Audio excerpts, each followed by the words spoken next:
Shalom, jumpa lagi bersama dengan saya dalam renungan firman Tuhan hari ini. Sebelum kita membaca dan merenungkan firman Tuhan, mari kita berdoa. Kami mau mendengarkan kebenaran firman Tuhan. Kami memohon pertolongan Allah Roh Kudus sehingga kami dapat memahami firman-Mu, dan setelah itu kami dapat melakukan.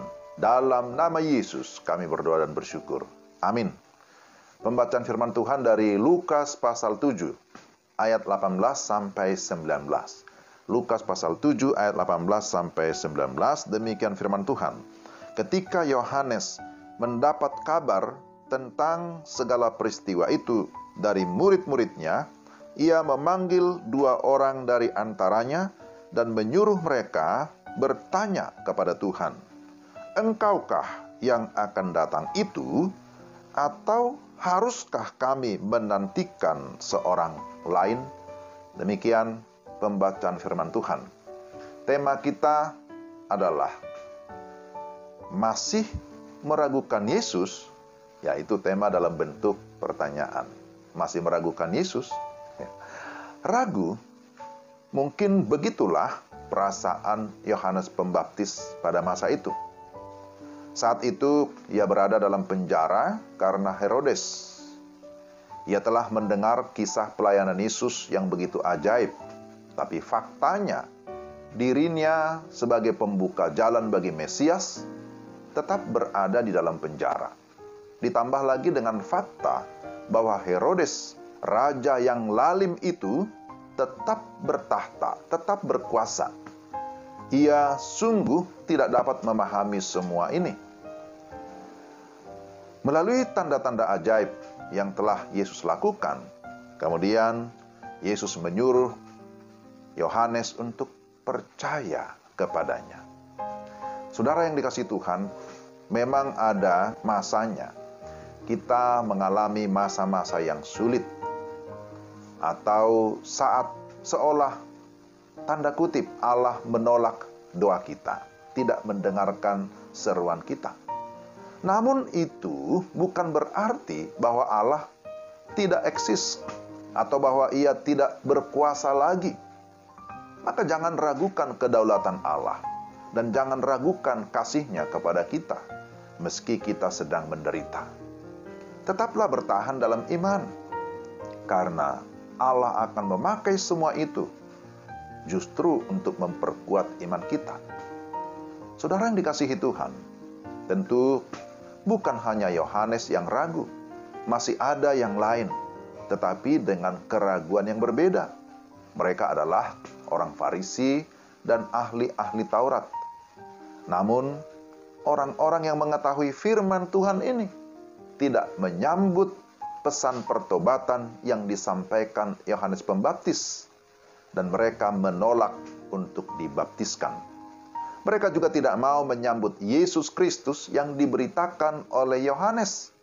Kesombongan membuat mereka tidak menyadari keberadaan diri sebagai orang berdosa yang seharusnya memberi diri untuk mendapatkan pengampunan dosa. Rencana Allah melalui Yohanes dan kedatangan Mesias mereka lewatkan begitu saja. Maka mereka kehilangan momen, kehilangan kesempatan. Mereka sombong dan tidak mau bertobat. Jika saja mereka berhikmat, mereka akan mengenali kebenaran Allah dan mereka akan hidup di dalam kepastian.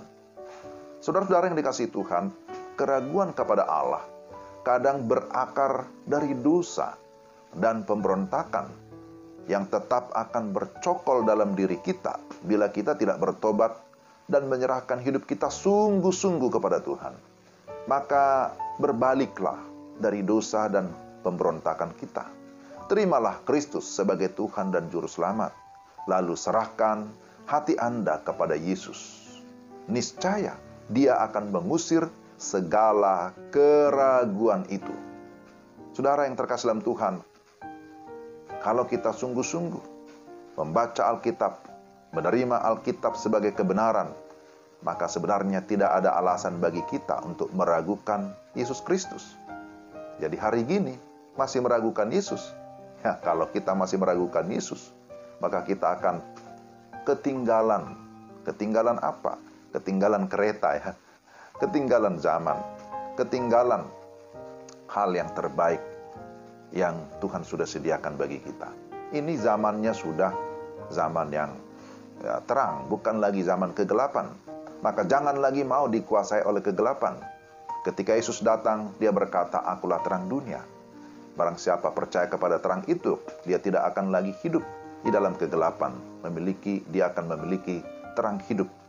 Jadi saudara yang dikasihi Tuhan, betapapun banyaknya pergumulan, kesulitan yang kita hadapi, satu hal yang sangat penting ditekankan melalui firman Tuhan ini. Jangan pernah meragukan Yesus. Meragukan Yesus itu sama dengan menghilangkan kesempatan untuk kita bertumbuh di dalam iman kita kepadanya. Mari kita sungguh-sungguh memperhatikan firman Tuhan. Kita mau sungguh-sungguh percaya dan menerima Yesus sebagai Tuhan dan Juru Selamat. Lalu kemudian menyerahkan hidup kita untuk dipakai oleh Tuhan menjadi alat Tuhan di tengah-tengah dunia yang hidup di dalam berbagai keraguan. Kita datang dengan sebuah kepastian keselamatan, kepastian hidup kekal di dalam Yesus Kristus. Mari kita berdoa. Tuhan, terima kasih untuk firman-Mu yang sungguh meneguhkan iman kami, bahwa di tengah-tengah berbagai keraguan yang ada di dalam dunia ini, ada berita yang pasti. Itulah berita firman yang membawa kami kepada keselamatan dan kehidupan yang kekal. Maka kami mohon biarlah Allah Roh Kudus senantiasa meneguhkan hati kami. Roh Kudus senantiasa membimbing kami, supaya kami tidak dibelokkan oleh dunia ini, tetapi kami terus dituntun di jalan yang benar, di jalan yang lurus, yang sesuai dengan kebenaran firman. Dalam nama Tuhan kami Yesus Kristus, kami sudah berdoa dan mengucap syukur untuk kebenaran firman-Mu. Amin. Demikianlah renungan kita hari ini. Tuhan memberkati saudara-saudara sekalian. Shalom.